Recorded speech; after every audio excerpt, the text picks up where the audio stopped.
Hello everybody. Welcome back to my channel. I'm Anexis. I am a blind author, content creator, and freelancer. My pronouns are they, them.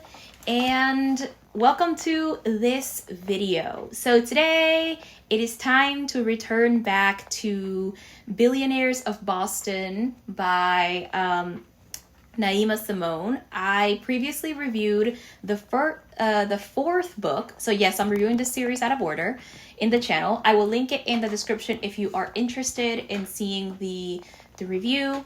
Yes, I know we're going out of order, but all of these can be read as standalones, as I explain later on in this video. So yeah, it is time to return back, and this is your second video for the month of love.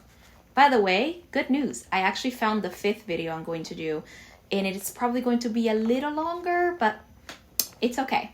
Anyway, before we get started, a couple of things. If you enjoy my content, please consider subscribing and turning on notifications so you're aware when I release new content, including shorts, which are being released very regularly on the channel for anyone who likes them. I have definitely enjoyed scheduling them for you, so that's been great. If you would like to support my content, that's one way to do it, as well as subscribing to my blog if you want to see more written content like reviews and other creative pieces as well. You can also support me on Ko-fi by either making a donation or checking out my bookshop. Yes, that is another way you can do it. You can check out my debut book, Daughter of Death. It is available in a couple of different retailers, including Apple, Kobo, and Barnes & Noble, but I also sell it on my own shop, so you can check it out on Ko-fi. And you can also hire me for services. And one of my favorites is beta reading. Now, do you like the way I review my content here? Like the way I just review books and give you all the details I do? Well, you can get something very similar with beta reading. Now, beta reading is for unpublished work. However, you will get from me, if you are looking to publish and you're an author and you want to know how a reader sees your book, you can hire me as the beta reader to look through your manuscript, and I will give you my reader opinion as well as any suggestions I think would make the work better. And that is something I can do for you. So if you would like me to be your beta reader, definitely feel free to commission me. My Ko-fi is linked in the description. Now that I have done my shameless self-promotion, because no one else is going to do it for me, let's get to the review. I'm going to be honest, I knew that I kind of wanted to go back to this series, but I wasn't sure if I really wanted to. Like, I was kind of like in the back of my mind. Like, I think I mentioned, for the record, this is the Billionaires of Boston series, right? I reviewed the fourth book in my channel, but I think I said I'm thinking of going back to the series because they can kind of still be read as like standalones, but I wasn't as sure if I wanted to kind of return or not, but I did decide to do that in this because this book specifically was kind of like, I don't know if I want to return to this. It sounds like I'm going to be with a married couple, and I don't want to. I had a different experience with that now, though, and I'll talk about my thoughts, though, now that I have that. That I have the knowledge that I have now when I returned to this, to this, to the series. But that was definitely something that I kind of noted. I wasn't too sure if I really was going to return to this book or not. I hadn't picked anything up, and then I was like in the mood for romance, and I'm like, yeah, sure, I'll go back to an old series. Where I liked a book. Before we start, I do want to give a content warning for discussions of neglect, kind of. and I do mean like kind of like emotional neglect, not like physical neglect, more emotional neglect. Uh, there is also discussions of uh, physical abuse, so keep that in mind when reading this book. There's nothing explicit there. There's also some blackmail that is very explicit. So keep that in mind. That the blackmail part will be here in the synopsis. I have read the synopsis, but keep that in mind when you're reading it. It's a lot. It can be can be a little intense. Some of the things that are discussed. So with that out of the way, let's talk about the book. An arranged marriage neither wants, but both soon crave. From USA Today, bestselling author Naima Simone. Manipulated into a marriage of convenience. I think that seems like to be a title. Until one sizzling kiss changes everything. Devon Cole must marry Kane Farrell or lose everything, but she can never let her billionaire husband to be know why she agreed to her father's dangerous machinations, just as she'll never know her father is blackmailing Kane to tie the knot too. What kind of marriage can Devon even expect from a man with such a cold with such cold eyes and such hot kisses? She's about to find out. So I want to say there is something slightly deceiving about the synopsis. I think I've made it a point to say in this channel, or at least mention it at some point. I do not like deceptive synopses, which is why, like, for example, I don't have a problem with problematic books being published, but I do not like the idea. The one thing that I don't like about problematic books is not the fact that they exist, because every reader will read something else. Like, it doesn't matter. There is an audience for everything you write, in my opinion. But the one issue that I do have with let's say something like 50 Shades of Grey as an example, just because it's an example that kind of works, right? One of the issues I have with a book like 50 Shades of Grey is that the synopsis is very deceptive. Um, so I think that I don't enjoy deceptive synopsis. I think that it is deceptive, not in it is deceptive to the reader, and I don't like being computer stop. I don't like that because it also leads to deceptive marketing. And that is something I am genuinely against. So this is something I don't like. So one of the things that it says in the synopsis is that the Devon will never know that her father is blackmailing her.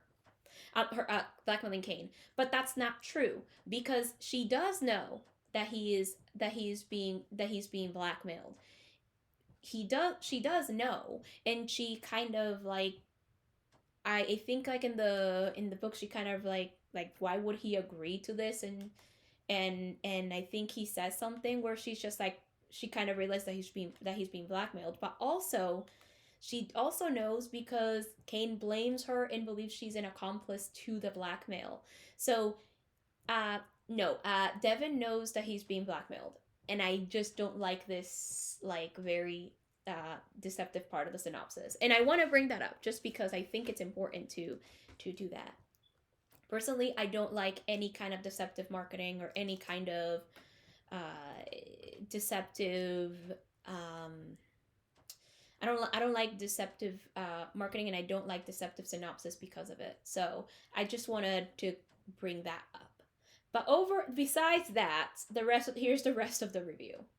The prose is good. It is told in dual POVs, third person limited, and each chapter, for the most part, it's one chapter per character, so each character gets an equal amount of page time, and we have very rarely do we change point of views within the same chapters. I think we did it maybe once, but most of the time it's like one chapter per character.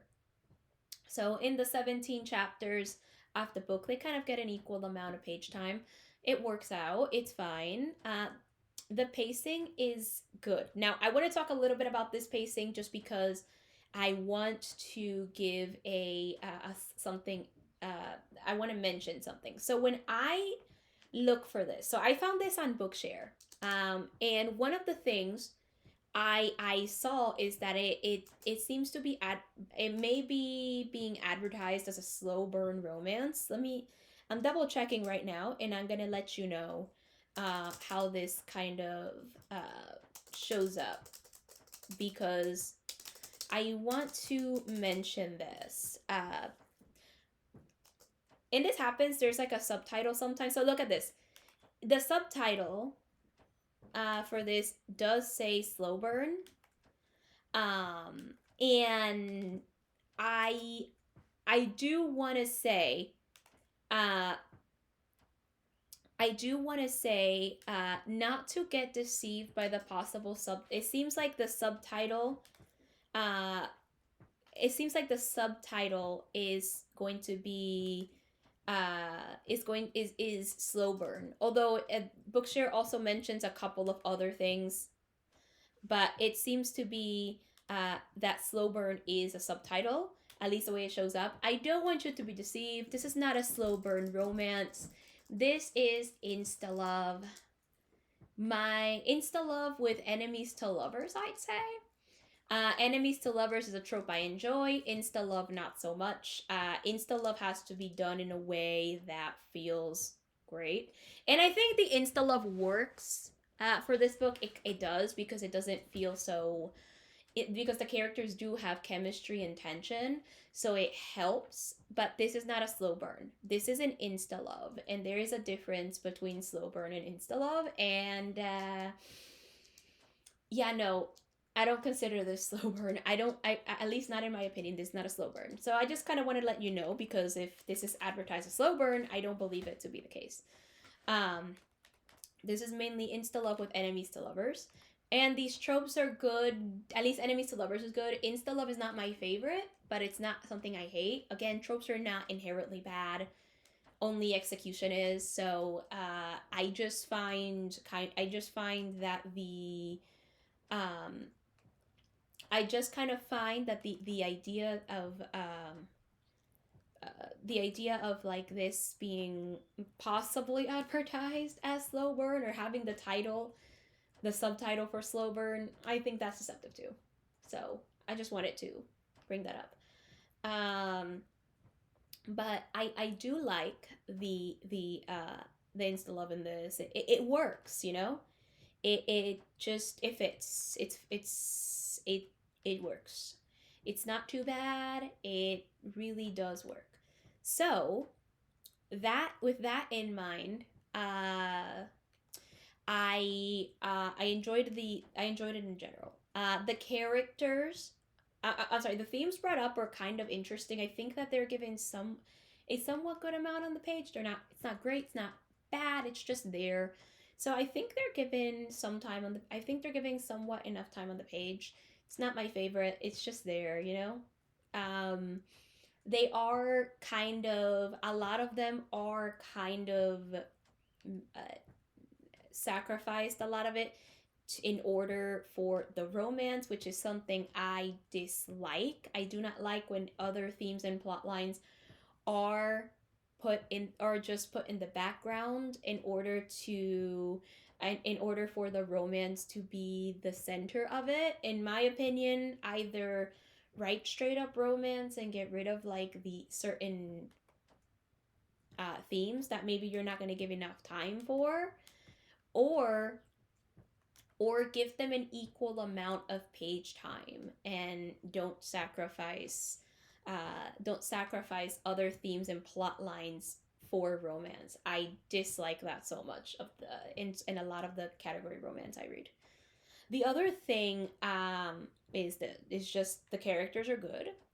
They're mainly okay. I would have definitely liked to see more family dynamics and more just more dynamics away from each other. I think because they spend a lot of time together, but we mainly see them, like for example Devin works, and like we only kind of see her job like one time to possibly put doubt into Kane's mind that she's a bad person. It just not enjoyable, not the most enjoyable part, but it's fine, I guess. We only see it once and we kind of just see them together, and just, I guess, not a big deal. So that's the thing. I will say, I did realize something I didn't mention. I think in Black Sheep Bargain, and something I would have. I think I haven't. I just caught on to it. So something I find interesting, I think, about romance specifically is this. So we have the black moment, right?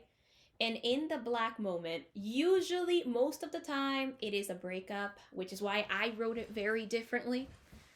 In my sapphic romance, but basically I have a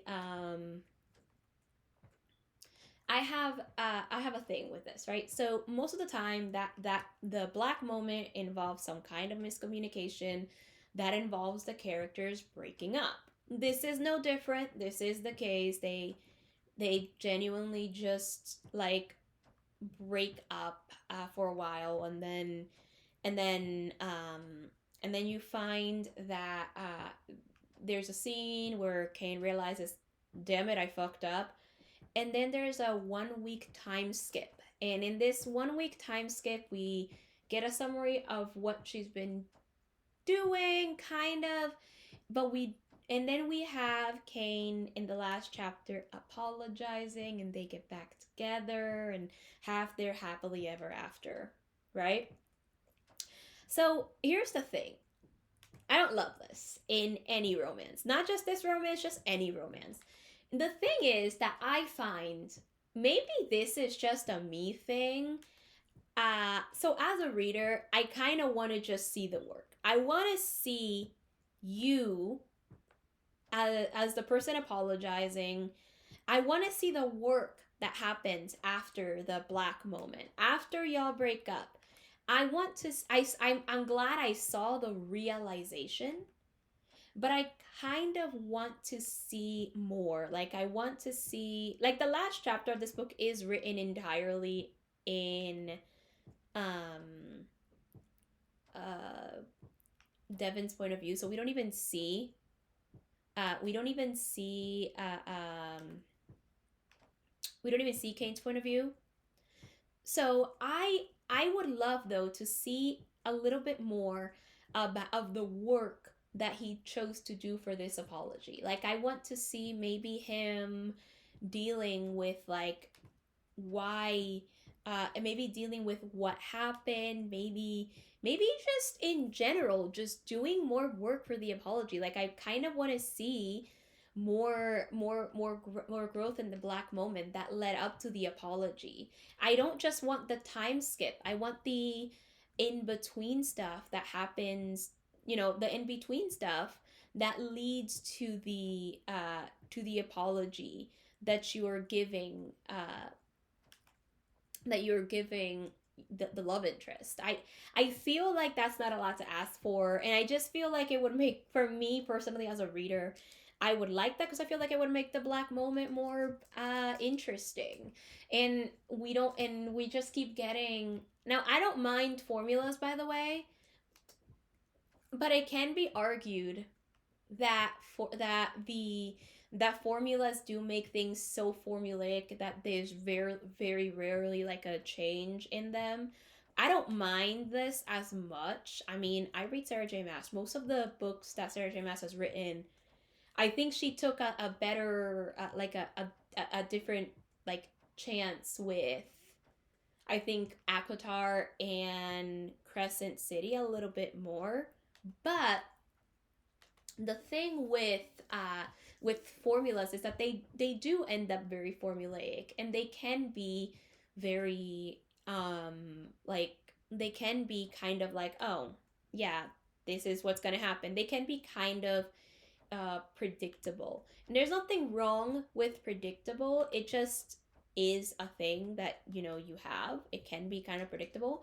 And one of the ways I think that to make romance, I think any formula less predictable, is to still follow the formula, but also figure out ways to change it. Figure out ways to follow the formula, but add your own twist to it. Add your own stuff to it. And a lot of the times, at least in my experience, in the category romances I have read before personally, and that I can read now here and there, the formula for like the black moment, or even as it is called a lot in booktube, like the third act breakup, doesn't change, at least not often. And because it doesn't, it just feels like, to me, it just reads kind of like, oh right, this is kind of what will happen. There will be this time skip and this will happen. It's fine. They'll get back together. It's great. Like, this breakup means nothing because they'll get back together. But if it means something, like if it means characters really learning and taking the time to be like, okay, what happened here, and do some actual self-reflection, I think that'll make the black moment more, for me at least as a reader, I don't know about others, but at least for me as a reader, it would make the black moment feel like it matters.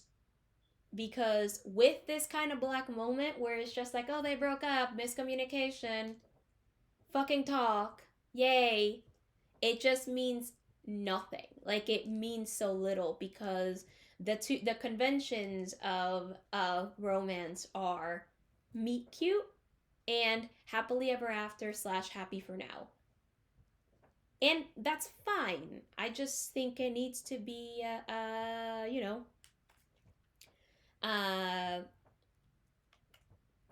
it just needs to be more. I think it needs to mean more than what it does. That's me anyway. That's like something I would like to see more in romance, for the black moment to actually mean something. I see it very rarely. Like in the kiss quotient, at least it did kind of mean it did, from what I remember, it did mean something, because like the breakup was something that happened. I can't remember how did it work again. I do remember that it meant something in the kiss quotient a little bit more. Like, it felt more meaningful. More things. There was something else, and it just felt more meaningful. But in a lot of the category romances I read, black moment just feels kind of like it just means nothing, because they're gonna get together, and like it means so little to me. Which is why I was hoping to do something different with my black moment in The Voice in My Dreams, and it's why I chose not to do the breakup. I chose to do something else entirely instead. So those are my thoughts. Let me know what you think. I gave it 4 stars, but I want to know, what do you think in general of the romance genre? I like the romance genre. I actually might make a video on my issues with the romance genre at some point. If it's not out before, it will be after. But I am consuming romance, but I do think it's fair to have issues with a genre and critique the genre. So I do have some issues with the romance genre as a whole. And a lot of it is not even just the writing. It's like the marketing here and there and other things. So, I think I'm gonna make a video on some of the issues I do have with it. I've talked about it before. I think I dedicated an entire part of a vlog where I just discussed my problems with the romance genre as a whole. But still, it'll be an interesting video in how I think it could work better. But this is just subjective, of course. So let me know, what are your thoughts on the romance genre, and what are your thoughts of Vows and Name Only. I am currently reading the next book in this series, and it is a pregnancy romance, something I'm not super excited about. I know that I read Colton's Surprised Heir. I mainly read it because it had the plot of a stalker and I was kind of interested, and it reminds me a little bit of Criminal Minds, and I was like, great, fun. But honestly, pregnancy and stories and married couples and stuff like that just doesn't interest me that much, which is why I'm kind of just like, oh, okay. But I'm also invested in these characters, so I decided to read it. So I'm reading that one. I don't think you'll get it this month, but you'll probably get it somewhere in the next couple of weeks. I'm not sure. We'll see when you'll get it, you know? We'll have to find out. But for now, this is kind of it. Like these are my my thoughts on Vows and Name Only. Let me know what you think. Let me know how you feel about it. I'm feeling just, I don't know. The black moment is just disappointing in romances I read most of the time, so that's just me. Okay, hello everybody. Thank you so much for watching. I hope you enjoyed today's review. Next week will be the next book in this series. So I hope you are excited. I know I definitely am, because I am getting back to a series I enjoyed, though. You'll see how things continue to develop after this. It'll be really interesting. I assure you. I assure you it will be.